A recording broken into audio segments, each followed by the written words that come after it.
अस्सलाम वालेकुम। मेरा नाम आसिफ है और आप मेरा यूट्यूब चैनल देख रहे हैं। मेरा ख्याल आज आप थंबनेल देख के बड़े हैरान हुए होंगे कि ये मैंने कौन सी तहरीक शुरू कर दी है कि पाकिस्तान छोड़ दो तहरीक। हालांकि जब जंगे आज़ादी थी तो मेरा ख्याल उस वक्त एक तहरीक थी हिंदुस्तान छोड़ दो तहरीक, लेकिन ये 2024 है और अब मैं बाकायदा पाकिस्तान छोड़ दो तहरीक के हक़ में हूँ, पाकिस्तान छोड़ दो तहरीक के हक़ में हूँ और मेरे पास इसके लिए दलाइल है कि पाकिस्तान क्यों छोड़ना है और क्यों छोड़ देना चाहिए। ये लाजमी हो गया है और कुछ लोगों के ऊपर तो फ़र्ज़ हो गया है और फ़र्ज़ ऐन हो गया है कुछ लोगों के ऊपर कि वो पाकिस्तान छोड़ दें। ये बाकायदा जी पाकिस्तान छोड़ दो तहरीक के कुछ पॉइंट हैं, तो मैं वो पॉइंट आपके सामने रखता हूँ कि मैं किन बातों की वजह से इस नतीजे पर पहुँचा हूँ कि पाकिस्तान छोड़ दो तहरीक शुरू करने की ज़रूरत है। देखिए, पाकिस्तान को छोड़ना क्यों है? मैं ये नहीं कह रहा कि आप पाकिस्तान छोड़ें, सामान उठाएं, माल मडी उठाएं और हिजरत कर जाएं।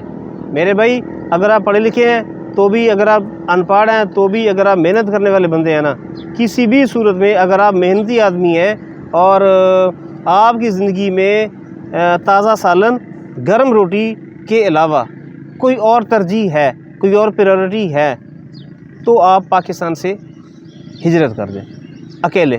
अपनी डिग्रियाँ लें, स्किल्स लें, अगर आप अनपढ़ हैं तो सिंपल वीज़ा लें और बाहर चले जाएं। पाकिस्तान में इस वक्त जुलाई का जो महीना है, अभी जो बिल आए हैं वो देख के अच्छे खासे लोगों की चीखें निकल गई हैं।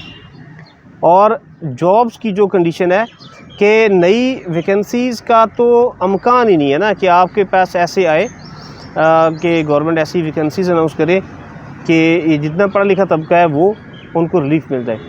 प्राइवेट सेक्टर का भी पाकिस्तान में भट्टा बैठ गया।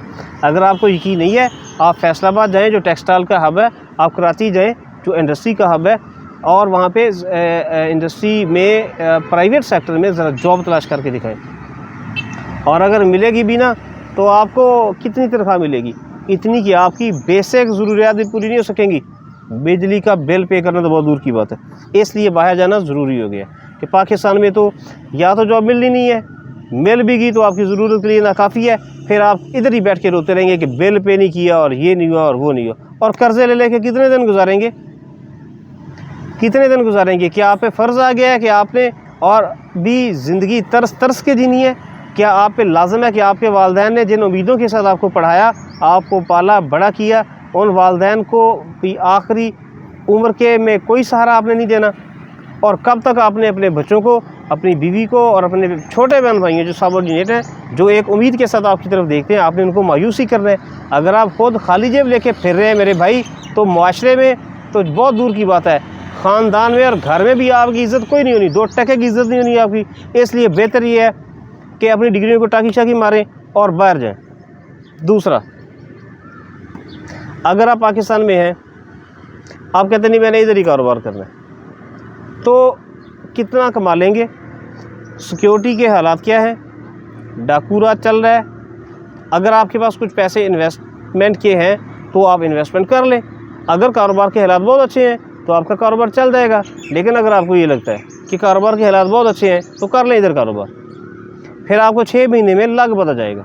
मेरा भाई छोटा दुबई में 12 साल से काम करता रहा, वहाँ पर वो अपनी कंपनी में वेल सेटल था। उसने मेरी बात बनी, पाकिस्तान आ गया, यहाँ पे आके उसने कारोबार शुरू कर लिया, शादी भी हो गई। अब दुबई में वो उसके पास कंपनी ने गाड़ी शाड़ी दी हुई थी, वो जिधर रहता था उधर एसी लगा हुआ था, दफ्तर में एसी लगा हुआ था, वो गाड़ी में अगर काम करने फील्ड में भी जाते हैं तो गाड़ी में एसी लगा हुआ था।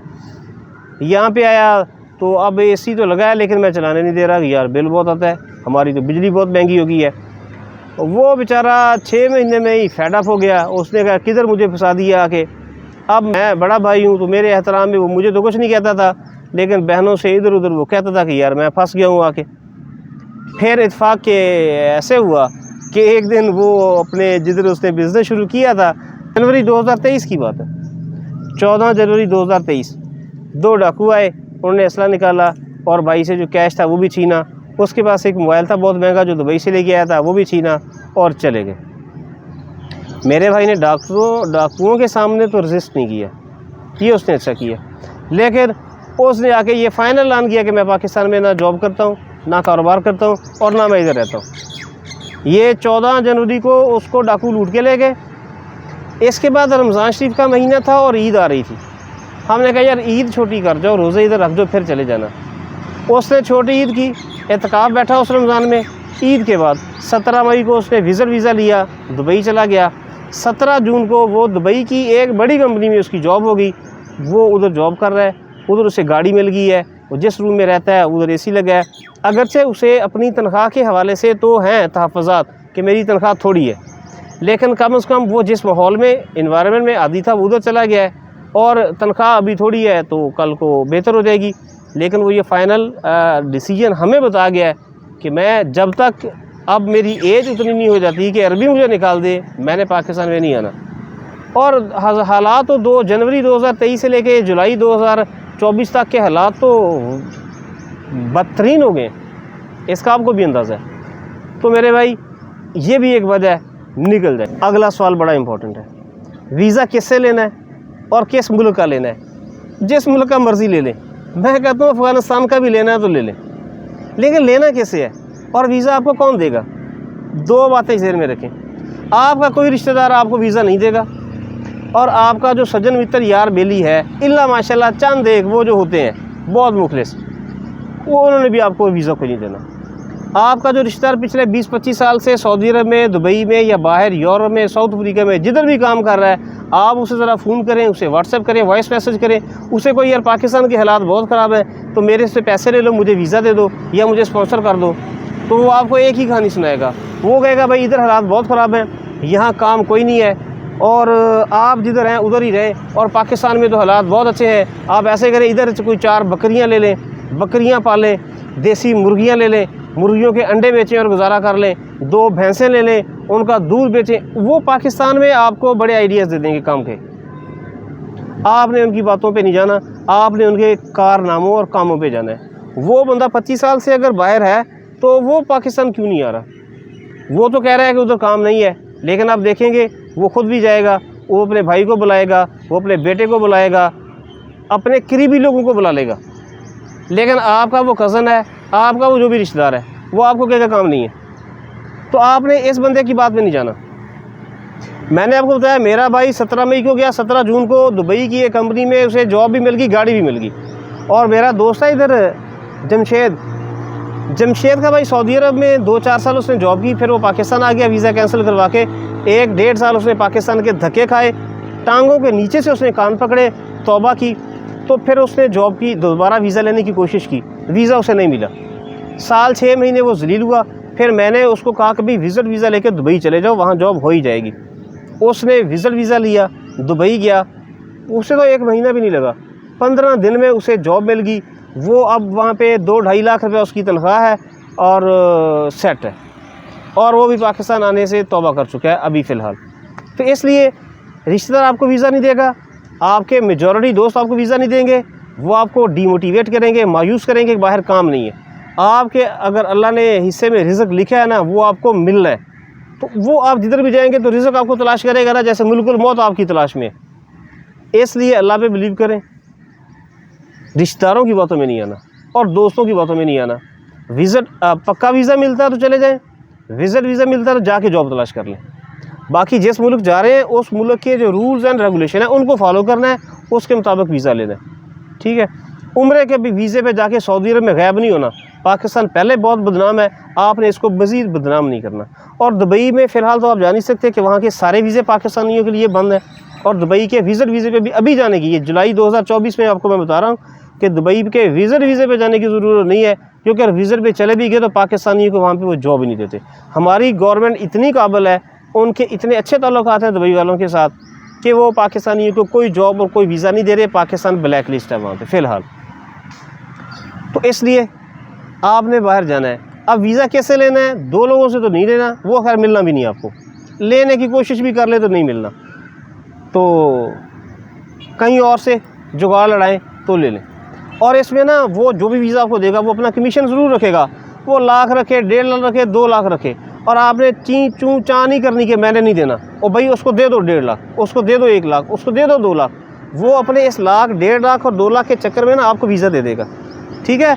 ये फ्री वाले मुफ्ते ना कहीं लगते हैं, तो ना इसके चक्कर में रहें, ठीक है। तो चले जाएं। तो हिजरत आप पे फ़र्ज़ ऐन है, तो इस फ़र्ज़ ऐन को पूरा करें। अच्छा, बाहर जाके ना ख़ास तौर पर, क्योंकि पाकिस्तान में हमारा जो अनपढ़ तबका है और मज़दूर तबका है और छोटे लेवल पे जो लोग काम करते हैं, तो वो बाहर जाते हैं और वो कहते हैं बाहर काम ही नहीं है। अब सऊदी अरब चले गए हैं, आज़ाद वीज़े का ड्रामा जो पाकिस्तान में चलता है वो तो सबको पता है। जो बंदा कहता है जी आज़ाद वीज़ा दे दे मुझे, अब कोई वीज़ा आज़ाद नहीं होता। लेकिन ये कि अगर आप कफ़ील के साथ सेटलमेंट कर ले, वो वीज़ा और अकामा आपको बना के दे दे कि जा भाड़ में जा, तू जो मर्ज़ी काम कर। मैं आपको बताऊँ, मैंने एक बंदे को मदीने में मिला हूँ। मदीने में हम तो खजूरें लेने के लिए ना एक शॉप पे गए थे, वो खजूरें लेने वाला पाकिस्तानी है और दोस्त बंदा ही था, तो लेकिन बिज़नेसमैन वो वहाँ पे करोड़ों का है। जब उसके पास खजूरें डलवाई, क्योंकि हम लोग 5, 7, 8 लोग थे, तो उसने एक बंदे को फ़ोन किया। उसने कहा मेरे मेहमान आए हैं, चाय पिलाने के लिए आ जाओ। तो थोड़ी देर हुई तो एक पाकिस्तानी आदमी था, उसने अपने कंधे में बैग डाला हुआ था, वो आ गया। उसने बैग रखा, जिप खोली तो उस बैग के अंदर 2-3 चाय के थर्मास भर के रखे हुए थे। उसने कप निकाले, थर्मास में से चाय कपों में डाली और हमें दे दी। अब मेरे दिमाग में तो थी बात कि यार ये क्या चक्कर है, ये बंदा कौन है जो चाय लेके आया। मैंने उससे पूछा, जैसे होता है ना इंटरव्यू, कि यार तू कौन है, ये चाय कैसे बेचता है। उसने कहा यार मैं सऊदी अरब आया था वीज़ा लेके काम करने के लिए, काम के हालात इधर ऐसे कि जॉब मिली नहीं, तो रोज़ी रोटी तो करनी है, और ऐसे तो सऊदी अरब में तो चाय शाय इस तरह की बेचने की इजाज़त नहीं है। देखें मदीने में है, वो रसूलुल्लाह के शहर में है ना, तो रसूलुल्लाह का मेहमान है, तो रोज़ी रोटी क्या है ना करने के लिए। तब रसूलुल्लाह के शहर में जाके अच्छा परेशान था। वो कहता भाई इसका मैंने तो ये हाल सोचा है कि मैं अपने घर से चाय बनाता हूँ। घर का मतलब जिधर भी वो रहता है, वो 3 थर्मास चाय बना के एक बैग में डालता है, जिप बंद करता है, बैग को कंधे में डालता है और मार्केट में आ जाता है। कहते हैं ये दुकानदार हैं, इधर पाकिस्तानी भी हैं, बंगाली भी हैं, इंडियन भी हैं और दीगर ममालिक के भी हैं। लेकिन पाकिस्तानी, बंगाली और इंडियन, इनके साथ उसने ज़्यादातर यारी दोस्ती लगाई हुई है और सबको कहा है कि भाई तुम लोगों ने अपने ग्राहकों को, अपने मेहमानों को चाय तो पिलानी है, ये मेरा नंबर ले लो, मुझे फ़ोन कर दिया करना, मैं चाय लेके आपकी खिदमत में आ जाऊँगा। यार उसकी उधर सारे दुकानदारों के साथ दोस्ती थी और मैंने देखा वो उसके पास वो फ़ोन पे फ़ोन आ रहे हैं, टाइम ही नहीं है उसके पास।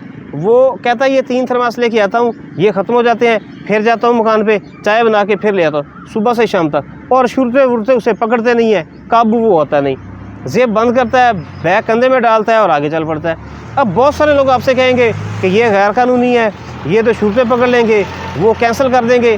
और भाई सऊदी अरब वाले भी बेचारे इंसान हैं, वो भी जानते हैं वीज़ा उसके पास जेन्युइन है, अकामा लगा हुआ है, चोरी वो नहीं रह रहा है, वो चाय बैग में डाल के अगर बेच रहा है ना, तो कोई उसे नहीं पकड़ता।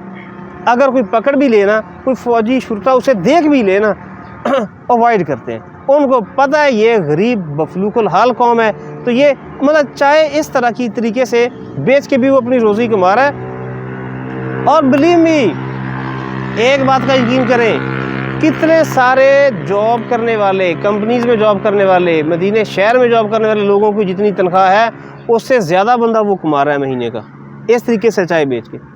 ये वाक़या बताने का मकसद सिर्फ ये है, जिस बंदे ने काम करना है मेरे भाई, उसने हर जगह, हर मुल्क में, हर माहौल में, हर पाबंदी और मुश्किलात को फेस करके भी काम कर लेना है। लेकिन अगर आपका मकसद ये हार्ड वर्क नहीं है और आपकी ज़िंदगी के मकसद दूसरों पे एहसान जताना, लड़ाना, तो फिर आप बाहर ना जाए। लेकिन अगर आप हार्ड वर्क और हर हाल में सर्वाइव, ये तो सर्वाइवल की जंग है।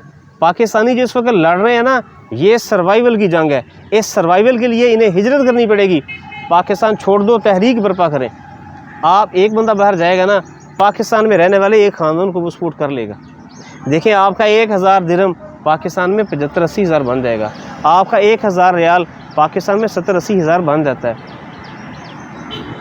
फ़िलहाल तो हालात इस तरीके से हैं, खुद बाहर जाएं, इस एनवायरनमेंट से निकलें और पीछे अपने बच जाने वाले ख़ानदान को सपोर्ट कर लें। अल्लाह करे पाकिस्तान के हालात अच्छे हो जाएं, पाकिस्तान की इकॉनमी ठीक हो जाए और पाकिस्तान के जो लॉ एंड ऑर्डर के हालात हैं वो भी ठीक हो जाए, तो लोग पाकिस्तान में इन्वेस्ट करें। अभी फ़िलहाल जुलाई 2024 हिजरत फ़र्ज़ है, फ़र्ज़ ऐन है। जाओ, व्लॉग ख़त्म। मिलते हैं नेक्स्ट व्लॉग में। और अगले व्लॉग में जाने से पहले अगर आपने मेरे चैनल को अभी तक सब्सक्राइब नहीं किया, कर लें। मैं आपको अच्छे आइडियाज़ दूंगा और वो फ़ायदेमंद होंगे इंशाल्लाह। पाकिस्तान ज़िंदाबाद।